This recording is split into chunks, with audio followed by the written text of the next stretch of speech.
खास खबर में आज आपको बताएंगे बिहार में होने वाले 4 सीटों पर होने वाले उपचुनाव का क्या है समीकरण। दरअसल मुकाबला तो आईएनडीआई अलायंस और एनडीए के बीच आमने सामने का बताया जा रहा है, लेकिन प्रशांत किशोर ने नई पार्टी बनाकर मैदान में कुछ प्रत्याशी उतार दिए हैं।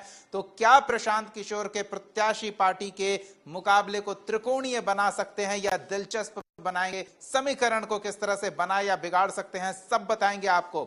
4 सीटों पर होने वाले उपचुनाव में वैसे तो सीधा मुकाबला आईएनडीआई अलायंस और एनडीए के बीच आमने सामने का बताया जा रहा है, लेकिन प्रशांत किशोर ने नई पार्टी बनाकर प्रत्याशी मैदान में उतार दिया है। तो क्या प्रशांत किशोर के प्रत्याशी इस चुनाव में दो तरफा मुकाबले को त्रिकोणीय बना सकते हैं, समीकरण को बना या बिगाड़ सकते हैं? क्या कुछ चल रहा है और क्या होता दिख रहा है, पूरी रिपोर्ट देखिए। विधानसभा की 4 सीटों पर होने वाले उपचुनाव के लिए नामांकन खत्म हो चुका है और सभी पार्टियों की तरफ से पूरा जोर लगाया जा रहा है। जिन सीटों पर उपचुनाव हैं वे हैं बेलागंज, तरारी, इमामगंज और रामगढ़। इन सीटों से चुने गए विधायक सुरेंद्र यादव, सुदामा प्रसाद, जीतन राम मांझी और सुधाकर सिंह लोकसभा के लिए चुने गए, इसलिए उपचुनाव कराया जा रहा है। एनडीए की तरफ से चुनाव में जीत का दावा किया जा रहा है।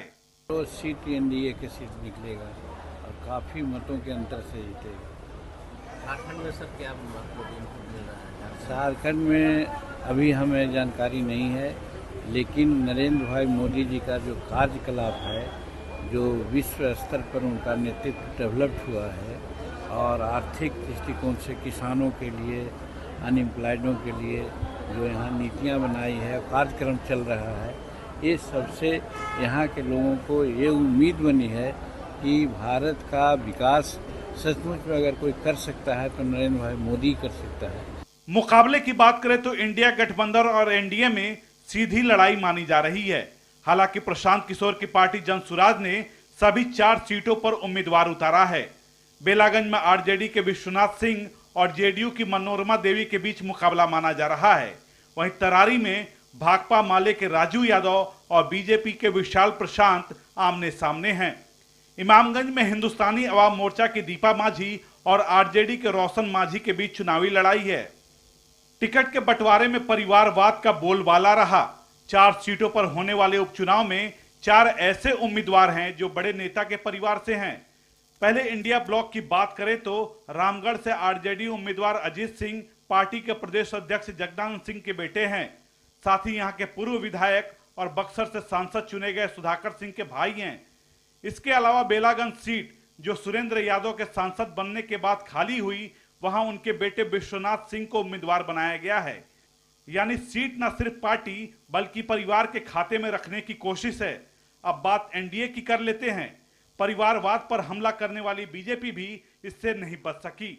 तरारी सीट से बीजेपी ने विशाल प्रशांत को उम्मीदवार बनाया है, जो पूर्व विधायक सुनील पांडे के बेटे हैं। वहीं इमामगंज सीट से दीपा मांझी हिंदुस्तानी अवाम मोर्चा की उम्मीदवार हैं, जो केंद्रीय मंत्री जीतन राम मांझी की बहू हैं और नीतीश सरकार में मंत्री संतोष कुमार सुमन की पत्नी भी हैं।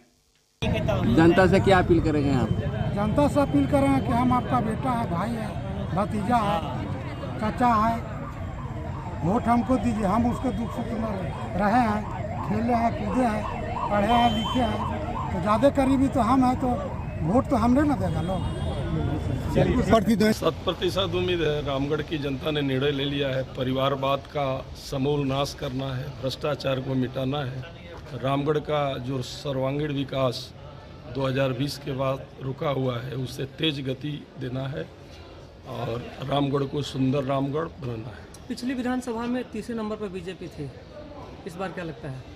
बीजेपी इस बार नंबर 1 पर रहेगी और जो तीसरे नंबर की बात कर रहे हैं उसमें कोई अंतर नहीं था। भ्रम फैला के लोग आगे निकल गए थे और यूं कहूं तो रामगढ़ के लिए एक्सीडेंट था। यहाँ पर जो बालूबली और बाहुबली हैं, उन लोगों से तरारी की जनता को मुक्त कराने के लिए जनसुराज ने सबसे पहले, जैसा कि आपको मालूम है, लेफ्टिनेंट जनरल एसके सिंह को उम्मीदवार बनाया था।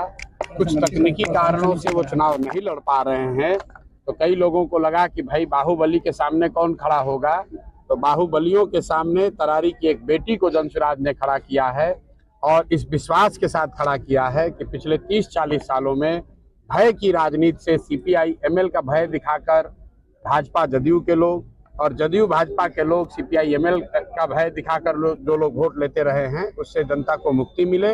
हालांकि उपचुनाव के नतीजों से नीतीश सरकार की सेहत पर कोई फर्क नहीं पड़ने वाला है, लेकिन महागठबंधन के लिए ये चुनाव प्रतिष्ठा का सवाल है। 4 में से 3 सीट महागठबंधन के पास थी। एनडीए की कोशिश होगी कि महागठबंधन की सीटों में सेंधमारी की जाए। वोटिंग 13 नवंबर को है, जबकि नतीजे 23 नवंबर को आएंगे। ब्यूरो रिपोर्ट, कशिश न्यूज।